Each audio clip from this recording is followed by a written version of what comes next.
Amados irmãos e amigos, eu vos saúdo no precioso nome de Jesus. Um aviso sobre os meus olhos. Daqui eu olho, mas não vejo. Isto é, eu não distingo nessa distância os rostos. Sei que são rostos, mas não sei quem são. Então, quando terminar a reunião, se o irmão quiser que eu saiba quem falou comigo, fale comigo e bem perto, para eu poder distinguir. Este olho já foi operado, este olho aqui está com glaucoma e a visão já está muito pequena. Mas, graças a Deus, estamos pela fé no Senhor, continuando a nossa jornada. Hoje de manhã, falei com Sueli, e para sair de casa, Sueli mora em Salvador, é casada, mora em Salvador. E para eu sair de João Pessoa, na situação que está a Altamira, ela precisa vir para João Pessoa, só então eu posso sair. Hoje de manhã falei com ela mandou recomendações aos irmãos, e me fez uma recomendação, porque ela me conhece bem, e disse: Painho, cuidado com as suas emoções. E eu disse a ela: quando eu chegar no céu não vou mais sofrer desse problema, com certeza, mas aqui na terra é meio difícil para o meu ser passar em branco com emoções. Este ano de 2012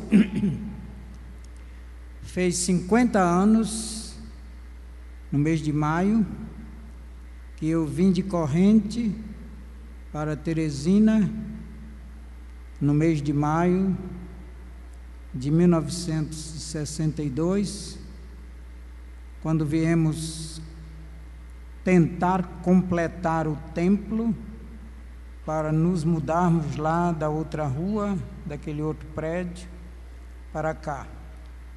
Então não me dou a vaidade de pensar que alguns ainda se lembram de datas, mas são exatamente 50 anos que eu cheguei em Teresina para o primeiro ministério.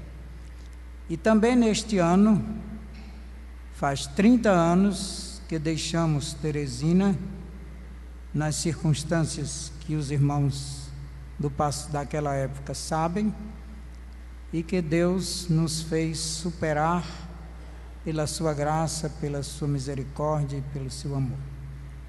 Nestes 30 anos, já visitei 21 estados, pregando pela cruzada Algo Maravilhoso, em cujo trabalho continuo.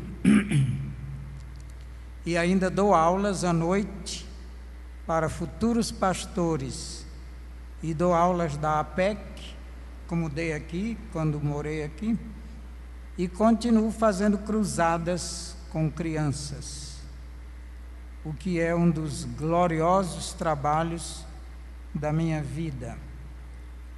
No mês de julho eu fui a Maceió, que é a 17ª vez, 17 anos já que vou a Maceió, todos os anos no mês de julho, para a mesma igreja, para o que eles chamam lá o Congresso das Crianças, só da igreja. E este ano tivemos 333 crianças. Agora, meus irmãos, eu não sei o que me empolga mais quando eu vou lá em Maceió, na Igreja Batista El Shaddai, se é o trabalho com as crianças ou se é a igreja promovendo aquele trabalho. Só para os irmãos terem uma ideia, esse congresso de crianças incluiu este ano 180 pessoas da igreja, da portaria até a cozinha para as merendas. 180 pessoas da igreja cuidando dessas crianças. É uma igreja que, pelo pastor e a esposa do pastor, fazem trabalho com criança de forma quase perfeita. E, para minha alegria, este ano, 12 professores do Congresso tinham sido meus alunos na EBF de 17 anos atrás. Então, vale a pena trabalhar com crianças. E bem-aventurada a igreja que dedica tempo, atenção, carinho, amor às crianças. As crianças estão sempre são surpreendentes e estão cada vez mais surpreendentes. Eu estava hospedado em Itabuna, na casa do pastor, e estávamos na mesa, o telefone tocou, alguém foi atender, era domingo, e o pastor voltou de lá muito circunspecto e avisou na mesa a esposa dele, que é regente do coral da igreja lá em Itabuna: fulana, convoque o coral, que o irmão que estava no hospital, o irmão fulano, faleceu agora de manhã e o enterro vai ser agora à tarde, e a família quer que o coral cante. Então chame os coristas. O corpo já está indo para a igreja e nós estaremos lá para a cerimônia fúnebre às 5 horas da tarde. Silêncio, todo mundo silencioso, e um menino que estava na mesa, de 5 anos, no auge daquele silêncio, criou a coragem e disse: pastor, o corpo foi para a igreja e a cabeça foi para onde? Para ele era um mistério que só ia o corpo para a igreja, então ele queria saber para onde ia a cabeça. Então assim são as crianças da atualidade. Perguntam, tudo que você fala, elas têm uma coisa para dizer. Agora, embaixo, estava falando para eles, quando mostrei uma figura de Jesus crucificado, cada um tinha alguma coisa para dizer. Meus irmãos, isso é um verdadeiro grito das crianças, para que nós mostremos a elas o que Deus quer delas, o que Deus preparou para elas. Não podemos deixar crianças sem resposta para as suas perguntas. Eu estive hospedado em outra casa, o menino de 9 anos se revoltou com a comida da casa, reclamou demais, disse que queria era pizza, não queria comida ruim da casa dele, que lá ninguém prestava, comida não prestava, nada prestava. A mãe disse a ele: olha, você vai ser disciplinado. Me pediu licença, entrou com o menino lá para uma sala, levava na mão um instrumento retilíneo de madeira, uma régua, e eu deduzi o que ia acontecer. Depois de algum tempo eu ouvi, foi o grito: pastorzinho do meu coração, me acuda. Mas jamais eu iria me meter, que podia sobrar para mim, né?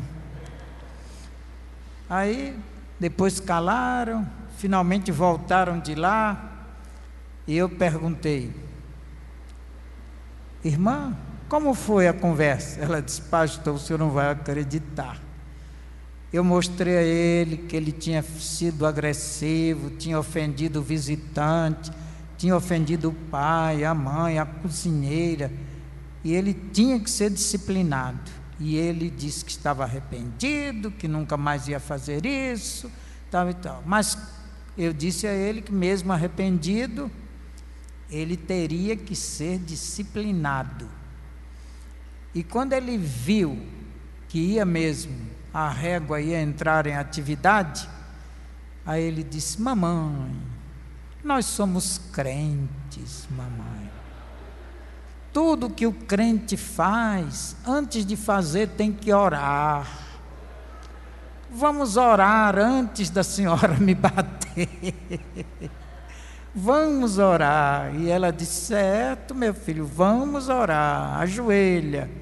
Ele ajoelhou e disse: ora, não, é você que ora primeiro. E ele orou e disse: ó Deus, mostra à minha mãe que eu estou arrependido, que eu não vou mais fazer isso e tal. E aí a mãe orou e disse: ó Deus, mostra para ele que ele tem que ser disciplinado.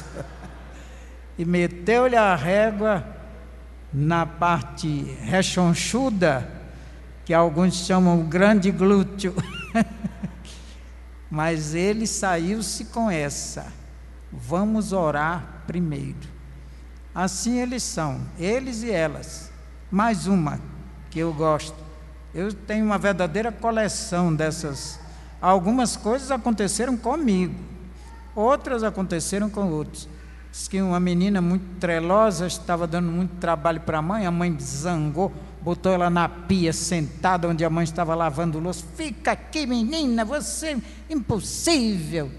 Tal, e a menina chorou e tal, mas ficou lá de perna pendurada. O pior castigo para uma criança ficar de perna pendurada.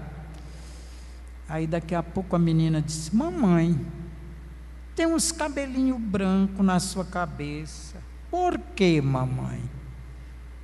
A senhora não é tão antiga, por que tem esses cabelinhos brancos? Aí a mãe aproveitou e disse: ah, minha filha, cada vez que você faz uma trela, cada vez que você me contraria, que eu fico triste, fico chateada e meus cabelos vão ficando brancos. Você é responsável por esses cabelos brancos. Tá?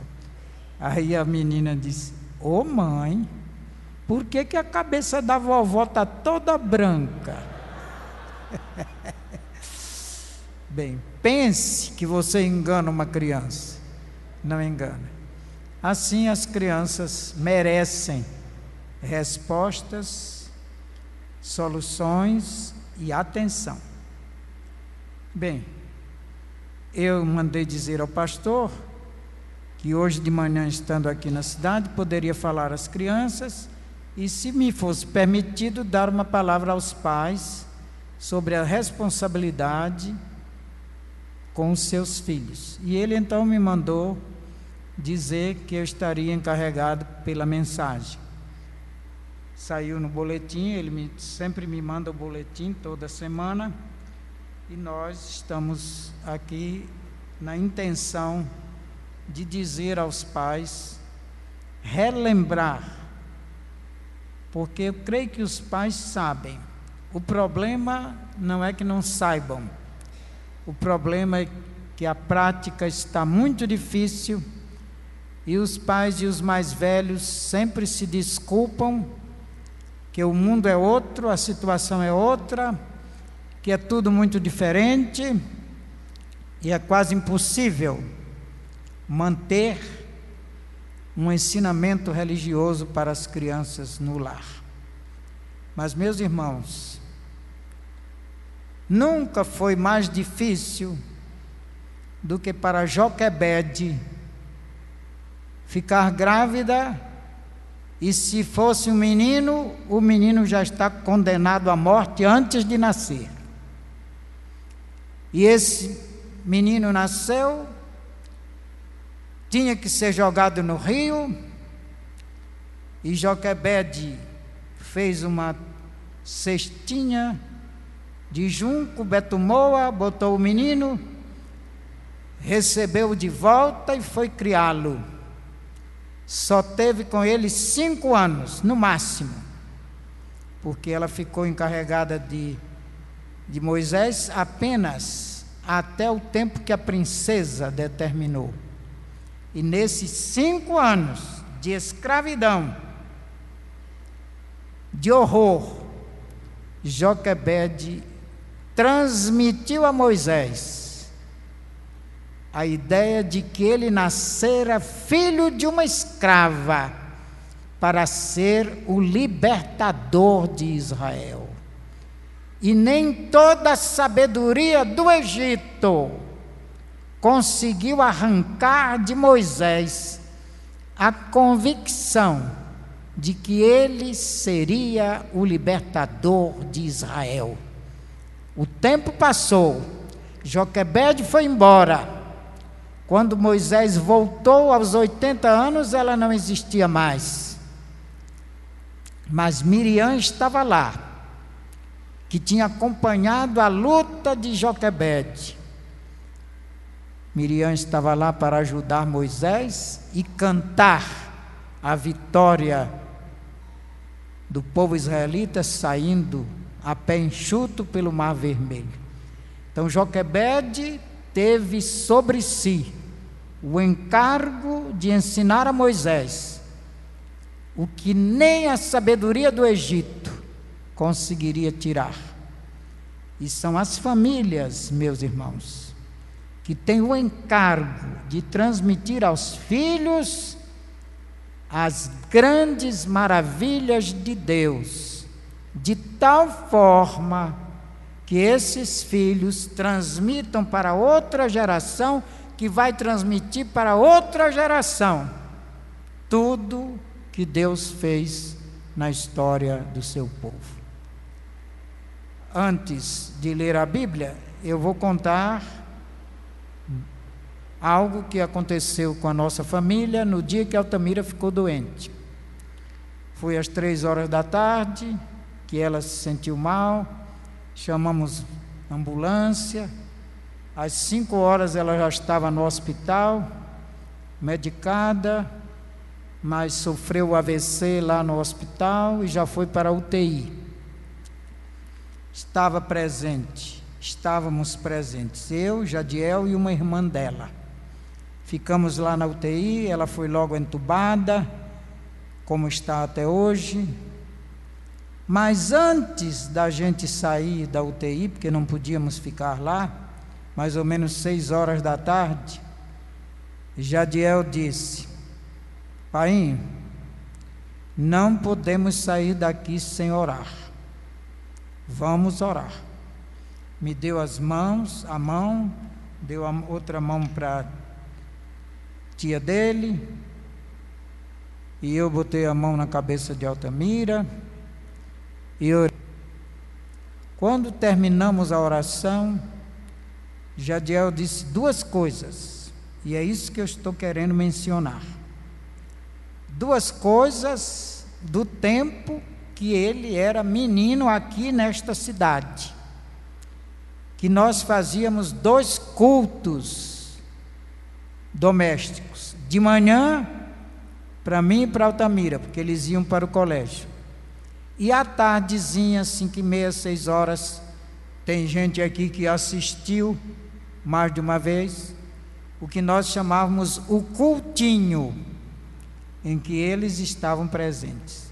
Então, naquela hora, Jadiel disse: Painho, vamos cantar um daqueles corinhos que nós cantávamos no cultinho lá em Teresina. Ele nasceu aqui, mas depois voltou para cá, com 8 anos foi batizado aqui, então ele era menino, mas ele lembrou do cântico dos cultinhos. Eu perguntei: qual hino? Glória para sempre ao Cordeiro de Deus, que era um dos hinos que nós cantávamos. Então cantei com ele, com a irmã da minha esposa, glória para sempre ao Cordeiro de Deus, mas foi em referência ao cultinho que era feito em nossa casa. E quando estávamos saindo, ele voltou e falou para a mãe dele: Mãinha, ela não estava, já estava dopada, já estava entubada, não sei se ela ouviu, mas ele disse: Mãinha, lembre que a senhora sempre dizia: posso todas as coisas naquele que me fortalece. Agora, ela não dizia para ele, porque ela era líder de mensageiras do rei, mas ele ouvia dizer, e foi aquilo que ele lembrou naquela hora. posso todas as coisas naquele que me fortalece. E já são 2 anos, já vai fazer 3 anos que ela está doente. Daqui para ali, ele me diz: pai, temos que orar por essa questão, temos que orar por esse assunto, temos que orar por esse assunto. Todos os dias, bem cedo, eu leio a Bíblia e oro lá no quarto, que o quarto que era nosso passou a ser dela, é quarto de hospital, com toda aquela maquinária lá, aquelas coisas, mas lá eu vou e leio a Bíblia e oro, e muitas vezes ele está presente, Sueli, quando está presente, também está lá, e continuamos fazendo o que sempre fizemos. As lembranças das suas crianças, do culto doméstico, vão ser inesquecíveis. Leve isto na sua alma e no seu coração. Você é responsável, papai e mamãe, titia, vovó, se mais ninguém é crente. A minha sogra, depois que ficou doente, morou com uma das filhas, que o marido era pai de santo sem ela saber. Nem a esposa sabia, nem a minha sogra sabia, mas ele era pai de santo. E a minha sogra todo dia lia a Bíblia na hora do café, na hora do almoço, na hora do jantar, para os netos, porque nem a filha nem o genro não queriam, mas ela lia. Hoje são 3 netos, todos 3 estão trabalhando em igreja.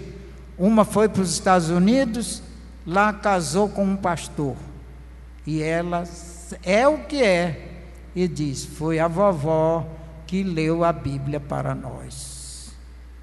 Então faça alguma coisa. A minha leitura é um salmo que lamentavelmente tem sido esquecido, que devia ser lido constantemente pelos crentes. Procure aí, Salmo 78.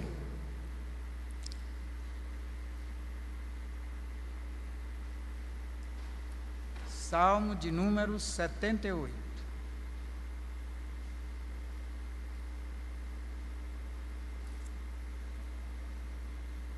Marque na sua Bíblia e de vez em quando leia, para reavivar os seus deveres para com as futuras gerações.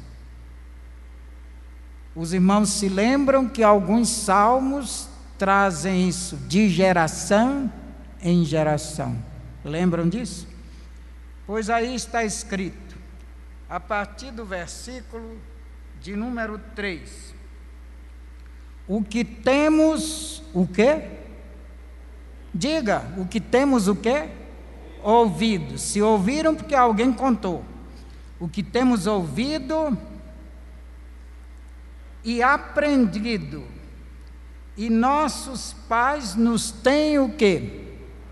Contado. Notem bem. Um recebe, mas tem alguém que fala. Os filhos ouvem porque os pais contam.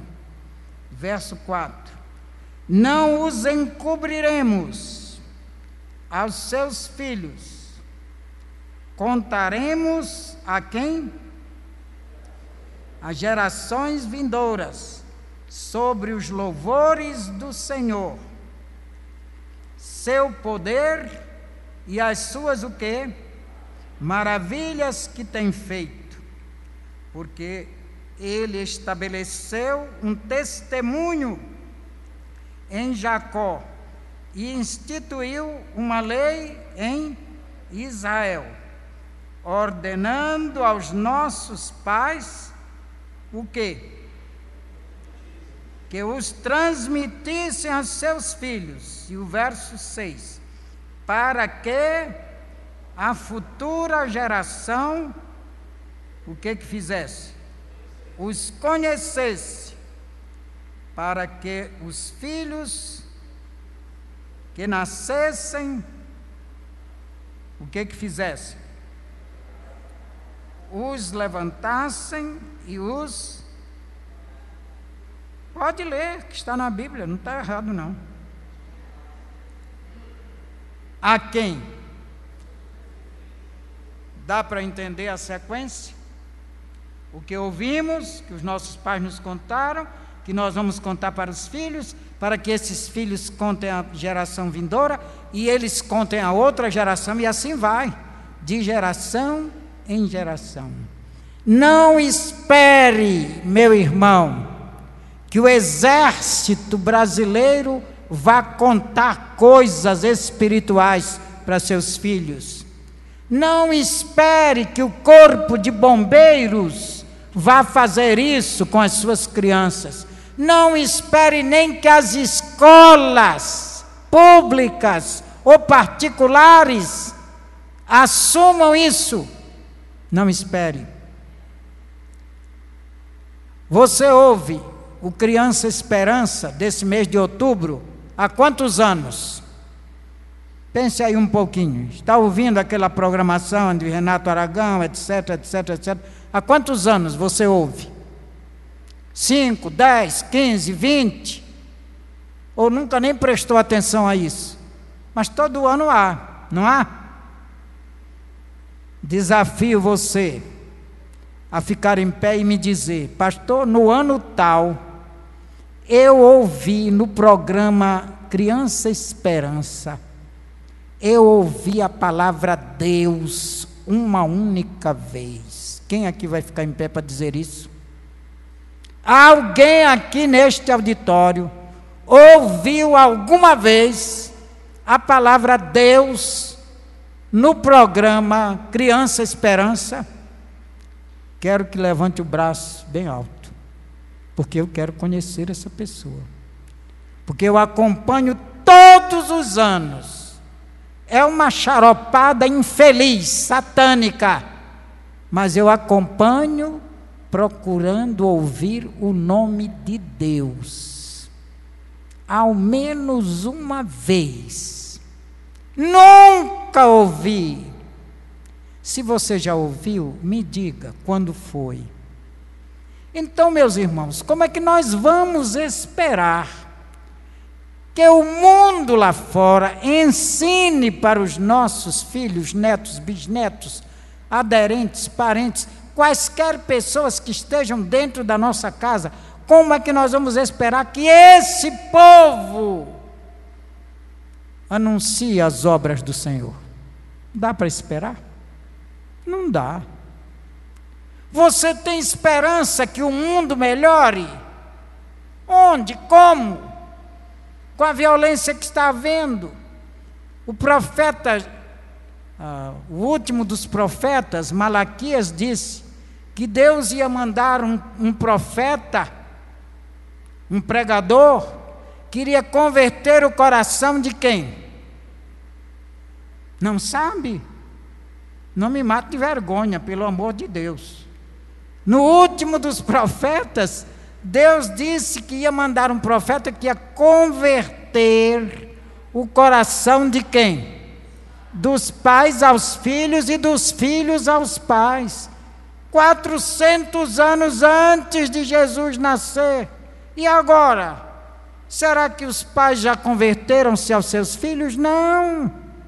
Não, eu vi na Igreja Batista de Sião, em Salvador.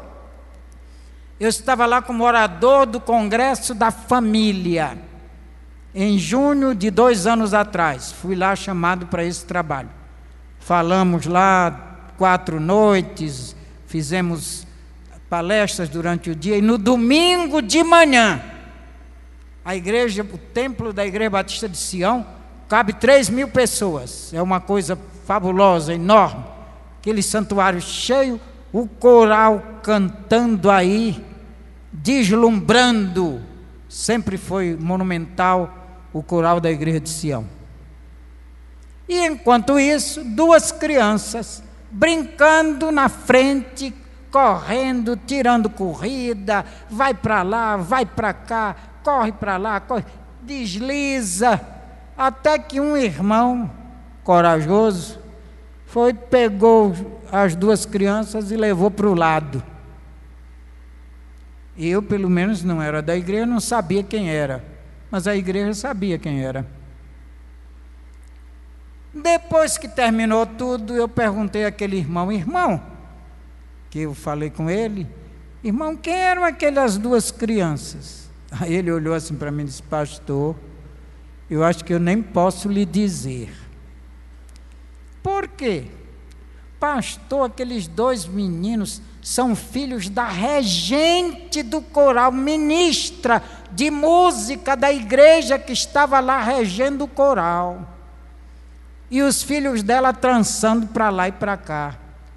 E eu, depois do culto, fui dizer a ela que eu tinha segurado os meninos, e ela disse: para que segurou? O lugar que eles têm para correr é aqui na igreja. Eu trago eles para cá porque aqui é grande, para eles correrem aqui. O irmão não devia ter feito isso. Eu não tive coragem de falar com ela, senão não ia dar certo. Não ia dar certo não, porque ela ia me dizer isso, e eu ia dizer: engula a sua língua, antes que os seus filhos se tornem lixo.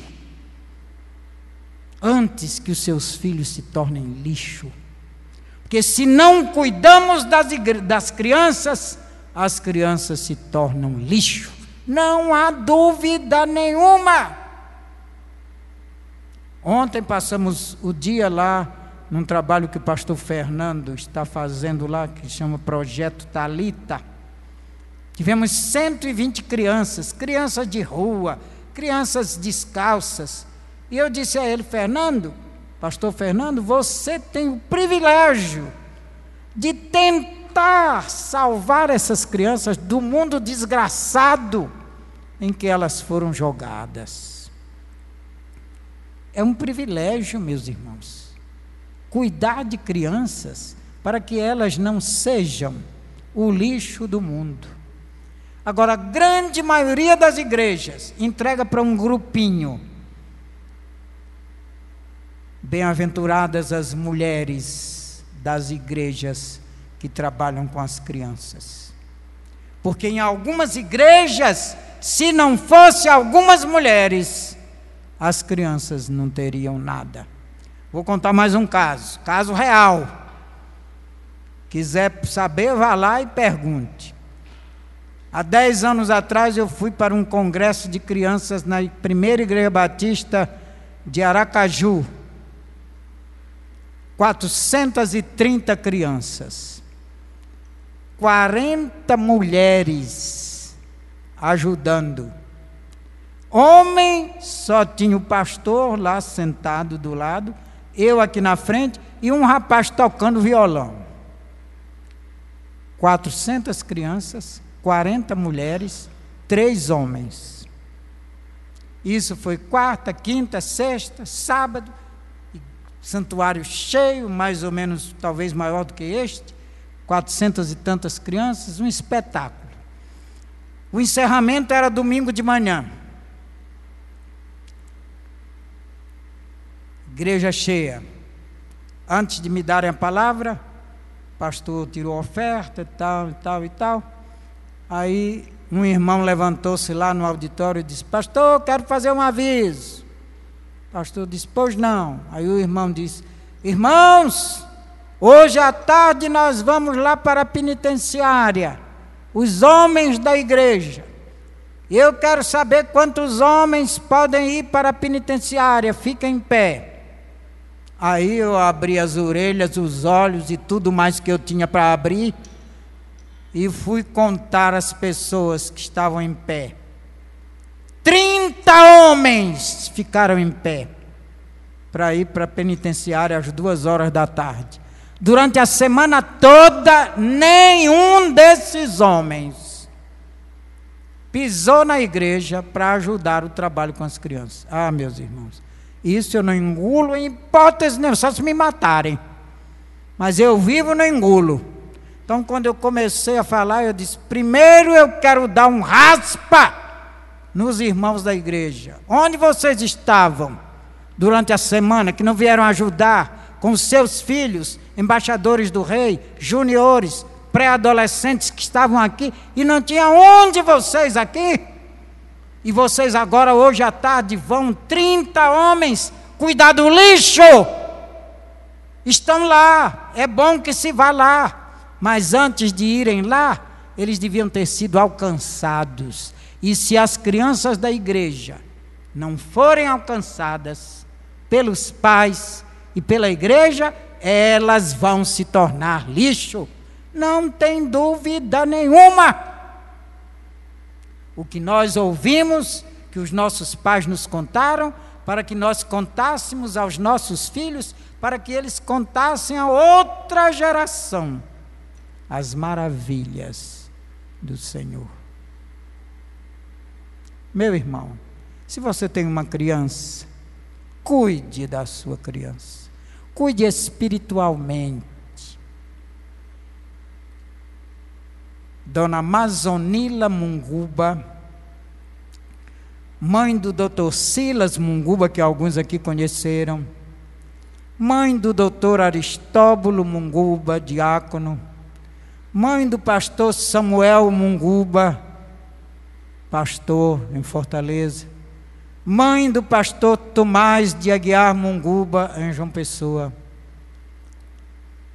Ela foi ser oradora da turma de formandos, e com esta eu vou terminar. Ela foi ser oradora da turma de formandas da ETC, que hoje é o SEC. E ela disse para as moças missionárias, formandas: vocês são formandas como obreiras do Senhor, mas o maior ministério de vocês será o lar, para cuidar dos seus filhos. E ela disse: quando eu vim morar em Recife, e que meu marido veio ser pastor da Igreja Batista da Capunga, que na época, e até hoje, era uma das igrejas mais famosas do Recife. Esse tempo o pastor ganhava um pinguinho de coisa, 1930, ela disse. Então eu não tinha empregada. E nós tivemos 12 filhos. Pastor valente, hein? 12 filhos. E ela disse: eu era professora de classe na igreja para ajudar o pastor, mas não podia, não tinha tempo para me preparar, porque não tinha lavadeira, não tinha engomadeira, não tinha faxineira, eu era cozinheira, eu era tudo, com 12 filhos. E um dia ela falou de púlpito, na presença de todo aquele auditório. E um dia ela disse: eu estava acabada, fracassada. E fui falar com Deus e disse: Senhor, eu estudei para ser missionária, eu estudei para ser obreira, porque ela havia sido aluna do SEC, da segunda turma do SEC, em 1900 e lá para trás. Eu estudei para isso, Senhor, e agora eu não posso fazer isso. Eu não tenho tempo, porque meu tempo é com a casa, com as roupas, com os filhos, com tudo. Como é que eu vou ficar? E ela então disse o seguinte: não tive uma visão, mas Deus disse no meu coração: você não tem 12 filhos?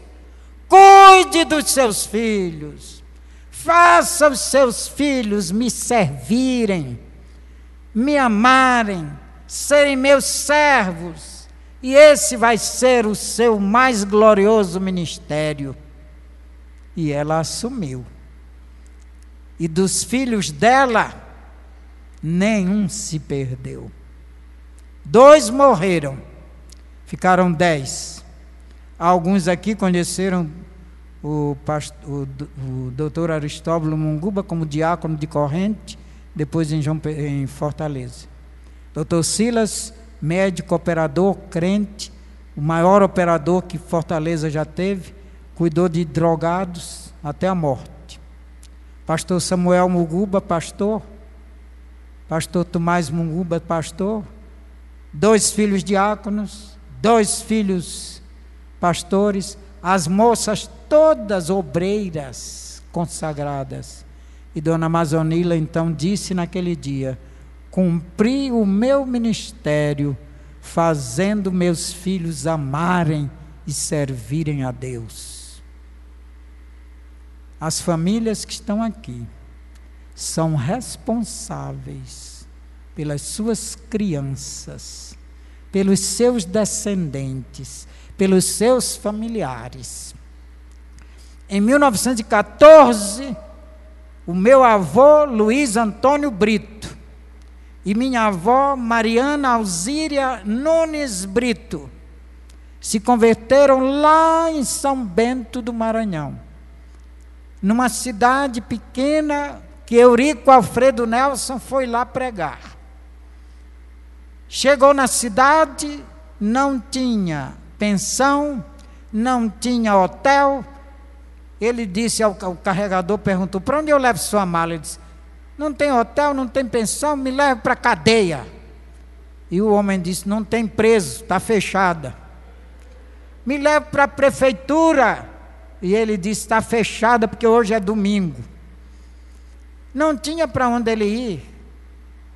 E ele perguntou ao carregador: conhece um homem de bem nesta cidade?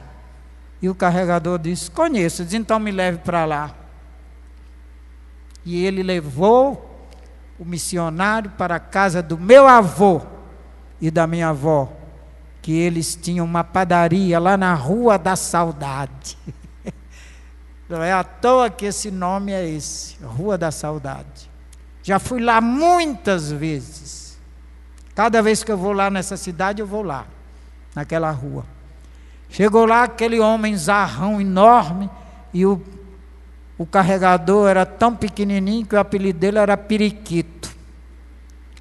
Quando chegou lá, meu avô perguntou: Periquito, o que tu vai fazer com este homem aqui? Quem é esse homem? Ele disse: eu não sei quem ele é protestante. Nunca tinha ido um protestante naquela cidade. E ele me disse para eu trazer ele para a casa de um homem de bem. Eu lhe conheço, aqui está. O senhor pode hospedar? Aí meu avô disse: vou chamar Mana. Era Mariana, ele chamava Mana. Chamou a esposa e disse: olha, esse homem não tem para onde ir, dá para ficar? O homem não podia quase nem entrar na casa, de tão alto que era. Ela disse: bem, a casa é essa. Ele disse: eu quero ficar aqui, peço permissão para fazer um culto aqui hoje à noite.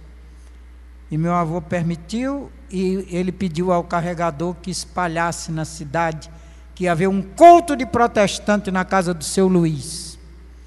E ali começou o trabalho em São Luís. Mas sabe o que eu quero dizer aos irmãos? Que daquele casal, eu sou a terceira geração de pastor, e depois de mim já tem a quinta geração de pastor. De pai que foi passando para filho, que foi passando para neto, que foi passando para bisneto, que foi passando para tetraneto e já passou para quem nem mais é parente, mas ainda são crentes. E hoje lá na cidade de São Bento tem mais de 10 igrejas que começaram com eles. A família toda abandonou, a família toda abominou. 3 dias depois o padre disse: não comprem mais o pão do seu Luiz, que é o pão do demônio. E meu avô teve que mudar de profissão. Mas o que eu quero dizer é isso: foram fiéis, passando de geração a geração, de geração a geração. Estamos na 5ª geração de obreiros daquela família. Como vai ser a sua geração? Esta igreja tem geração de 2ª, 3ª, 4ª de pessoas que foram fiéis e transmitiram. E desejamos, praz aos céus, que continuem a transmitir, de pai para filho, de filho para neto, de neto para bisneto, até a volta de Jesus. Se você não está cumprindo o Salmo 78,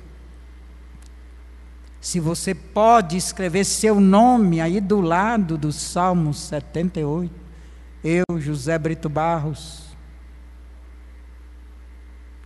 quando meu filho estava noivo de uma outra pessoa que não era crente, Ela disse: só caso se for na igreja católica. Ele disse: então pode procurar outro. Não casou. Não casou. Como estão os seus filhos, os seus netos, os seus descendentes? Você é responsável. O que disse Josué? Se os irmãos podem repetir, digam: eu e a minha casa serviremos ao Senhor. Amém? O que disse Paulo a Timóteo sobre a avó e a mãe dele?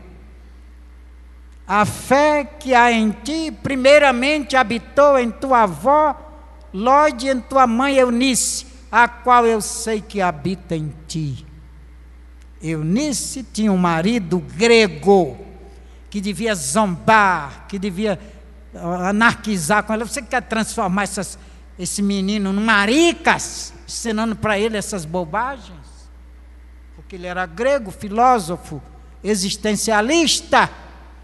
E elas duas permaneceram e ensinaram a Timóteo: faça como Eunice, faça como Lóide, seja fiel. Bem-aventuradas as famílias que ensinaram aos seus filhos a amar e servir ao Senhor, para dizerem eles, como o salmista diz: esse Deus é o meu Deus, e Ele será o meu guia até a morte. Amém? Baixe sua cabeça agora, feche seus olhos e veja a sua geração passando por você, seus filhos, seus netos, seus sobrinhos. Se você não tem nada dessa idade toda, veja passando junto de você suas crianças pequenas, bem pequenas, dóceis, inocentes, precisando aprender que Deus as ama, que Jesus as quer salvar, que Jesus disse: deixai vir a mim as criancinhas, não impeçais que as criancinhas venham a mim, porque delas é o reino dos céus. Repreendendo os discípulos que queriam impedir que elas chegassem até Ele. Veja essa cena agora.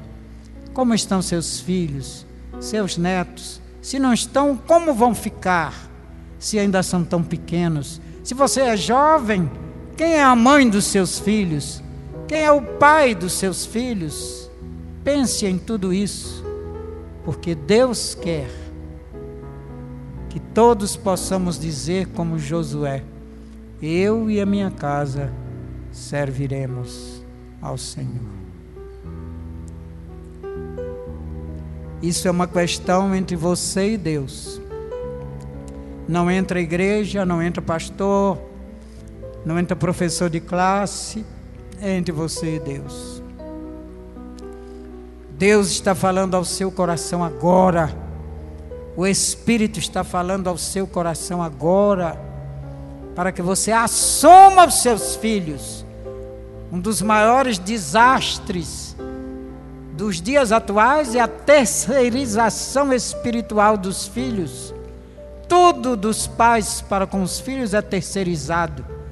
É pessoa para dar aula disso, é pessoa para dar aula daquilo, é pessoa para dar o remédio, é pessoa para levar para o colégio, é pessoa para trazer do colégio, é pessoa para ensinar a Bíblia. E você? É você que tem que fazer isso. Não terceirize seu filho espiritualmente. Fale para ele, mostre para ele, diga para ele as maravilhas que Deus fez em sua vida. As melhores lembranças que os seus filhos vão guardar são dos hinos que você ensinou para ele, dos cânticos, dos textos bíblicos. A minha mãe morreu, eu tinha 14 anos. Meu pai morreu, eu tinha 8 anos. E eu os vejo cantar, louvar a Deus, recitar poesias de bênçãos espirituais gloriosas. E graças a Deus, continuamos fiéis a tudo aquilo que nos ensinaram, apesar das lutas, dos problemas, das dificuldades, das privações e provações, das guerras que tivemos, mas a fé que nos comunicaram continuam conosco até agora. Que você está deixando de herança espiritual para os seus filhos? É você que vai deixar. É de você que ele vai lembrar. É o que você ensinou que vai guardar o seu coração. Senhor, louvamos teu nome, porque tu nos falas pela tua palavra. E a tua palavra é viva, eficaz e permanece para sempre. Convence-nos de falhas e erros e mostra-nos que tu nos capacitas a ser fiéis até a morte, comunicando à geração com a qual convivemos as tuas verdades, eternas verdades.